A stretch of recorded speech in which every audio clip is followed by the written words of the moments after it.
Shalom, selamat hari Minggu, selamat beribadah kepada semua jemaat Tuhan dimanapun berada. Kita bersyukur kepada Tuhan atas kesempatan yang Tuhan berikan untuk kita boleh menyembah Tuhan, beribadah dan belajar firman Tuhan. Dan hari ini kita belajar firman Tuhan yang diambil di dalam 1 Korintus 3 ayat 10 sehingga 19. 1 Korintus 3 ayat 10 sehingga 19, dan saya akan bacakan di sini dalam terjemahan bahasa Indonesia. Dasar dan bangunan. Sesuai dengan kasih karunia Allah yang dianugerahkan kepadaku, aku sebagai seorang ahli bangunan yang cekap telah meletakkan dasar, dan orang lain membangun terus di atasnya. Tetapi tiap-tiap orang harus memperhatikan bagaimana ia harus membangun di atasnya. Karena tidak ada seorang pun yang dapat meletakkan dasar lain daripada dasar yang telah diletakkan, yaitu Yesus Kristus. Entahkah orang membangun di atas dasar ini dengan emas, perak, batu permata, kayu, rumput kering atau jerami. Sekali kelak pekerjaan masing-masing orang akan nampak, karena hari Tuhan akan menyatakannya, sebab ia akan nampak dengan api, dan bagaimana pekerjaan masing-masing orang akan diuji oleh api itu. Jika pekerjaan yang dibangun seseorang tahan uji, ia akan mendapat upah. Jika pekerjaannya terbakar, ia akan menderita kerugian, tetapi ia sendiri akan diselamatkan, tetapi seperti dari dalam api. Tidak tahukah kamu bahwa kamu adalah bait Allah, dan bahwa Roh Allah diam di dalam kamu?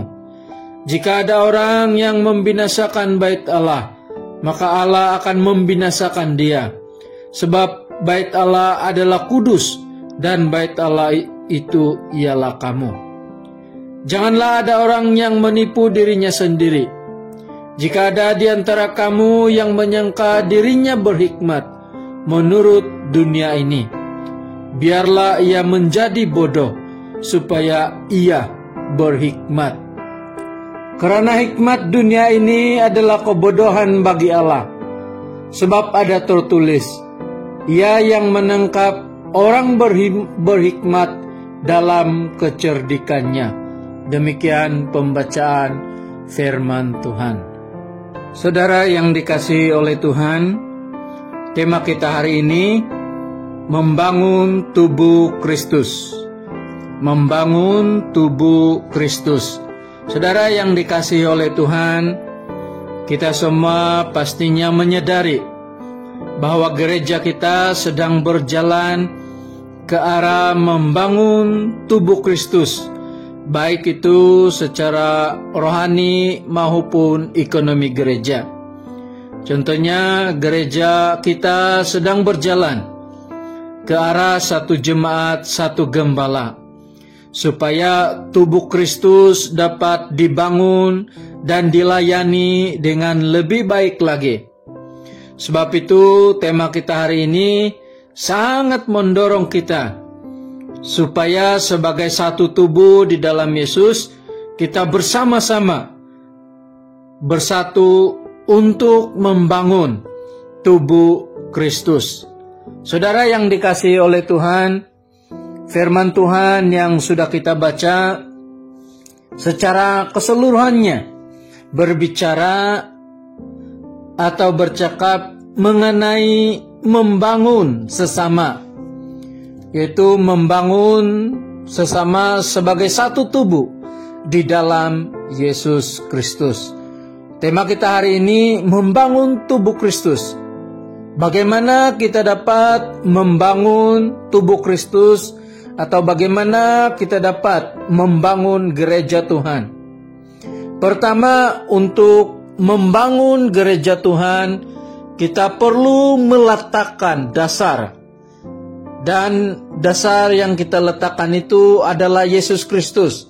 sesuai dengan firman Tuhan yang sudah kita baca, bahwa Paulus sudah meletakkan Yesus sebagai dasar di dalam dia memulakan pelayanan di dalam jemaat Korintus.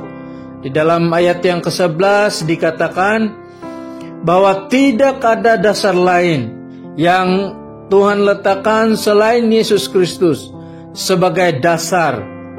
Maksudnya, saudara yang dikasihi oleh Tuhan, Yesus merupakan satu-satunya dasar yang paling asas untuk kita dapat membangun tubuh Kristus, untuk kita dapat membangun pelayanan, untuk kita dapat membangun gereja kita untuk lebih maju lagi ke hadapan.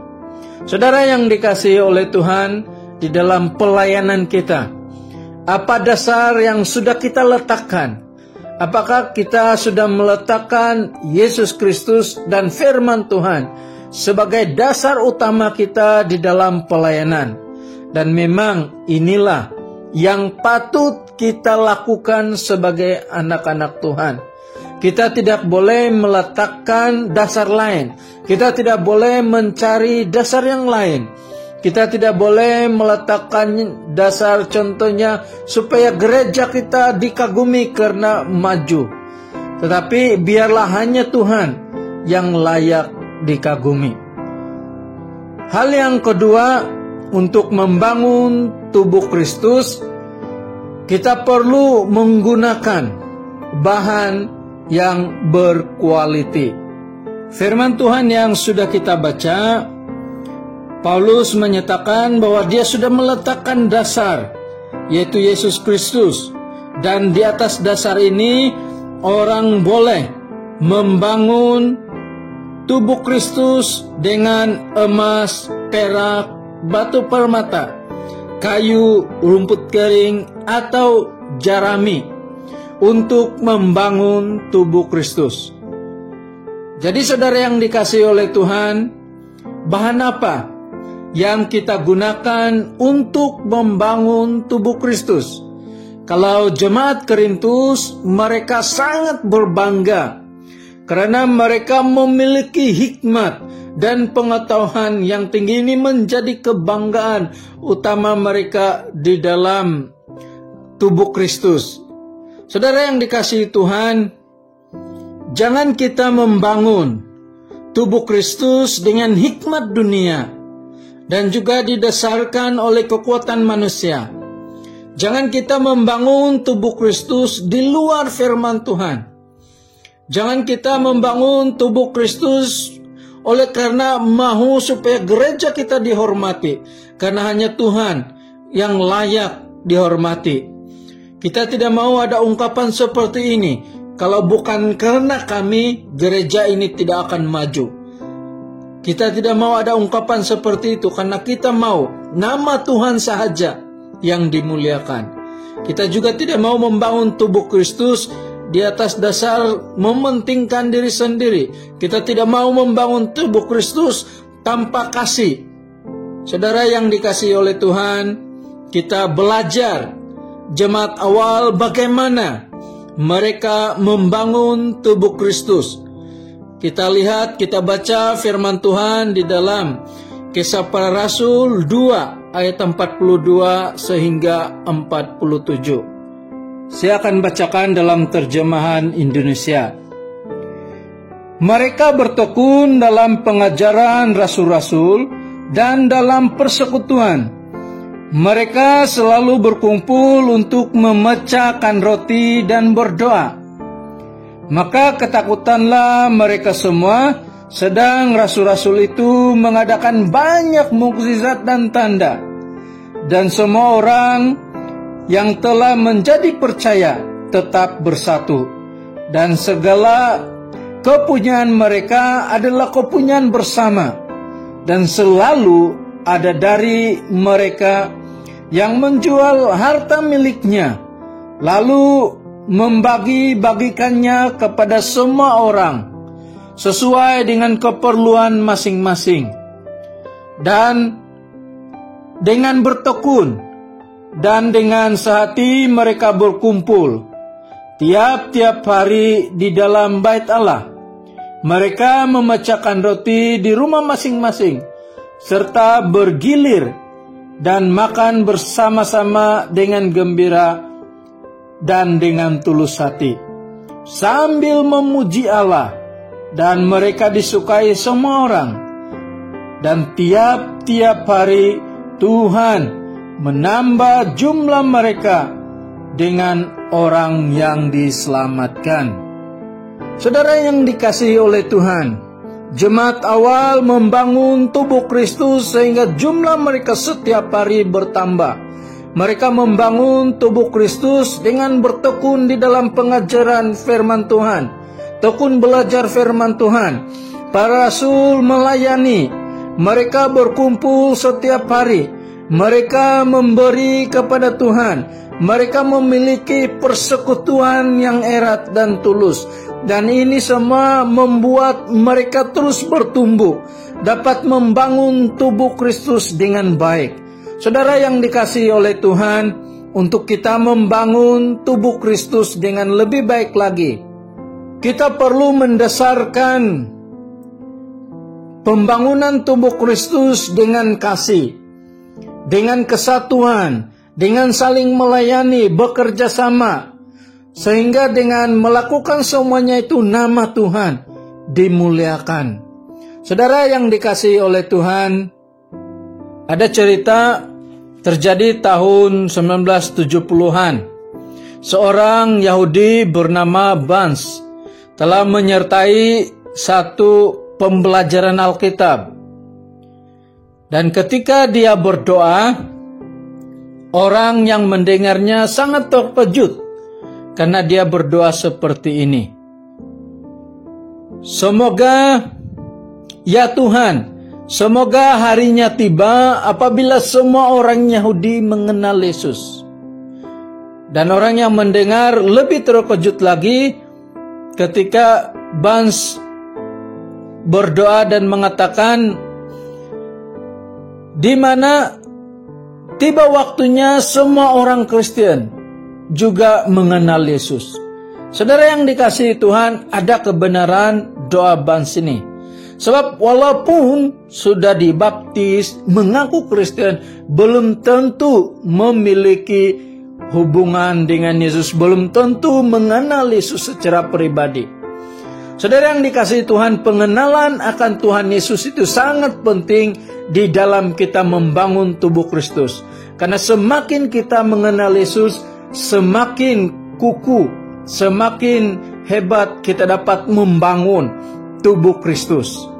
Karena itu marilah sebagai satu tubuh Kristus meletakkan Yesus sebagai dasar kita membangun tubuh Kristus.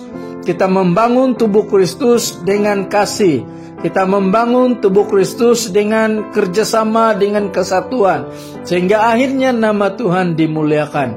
Tuhan memberkati. Mari kita berdoa. Bapa di sorga, terima kasih atas firman-Mu yang sudah kami pelajari bersama-sama. Biarlah kami sebagai anak-anak Tuhan boleh bekerja bersama-sama untuk membangun tubuh Kristus.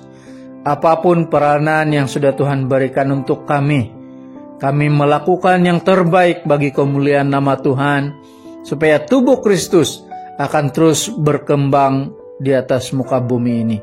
Terima kasih Bapa, Engkau memberkati jemaat-Mu dimanapun berada. Yang sakit Tuhan sembuhkan, yang ada beban berat, pergumulan Tuhan lepaskan.